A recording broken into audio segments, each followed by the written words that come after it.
ஒரு நாள் இயேசு நாயின் என்னும் ஊருக்கு போனாரு. சீஷர்களும் திரளான ஜனங்களும் அவருடனே கூட போனாங்க.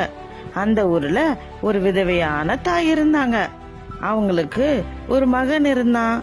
ஒரு நாள் அவன் இறந்து போயிட்டான். அவனை அடக்கம் பண்ணும்படி கல்லறைக்கு கொண்டு போனாங்க. அந்த ஊர் ஜனங்களும் அவளுடனே கூட போனாங்க. அந்த தாய், என் மகனே, என் மகனே என்று அழுது கொண்டு போனாங்க. இயேசு நாயின் ஊர் வாசல் அருகே வந்தாரு. அங்கே அழுது கொண்டு வருகிற தாயை பார்த்து அப்படியே மனதுருகினாரு. அந்த தாயை பார்த்து, அழாதே என்று சொன்னார்.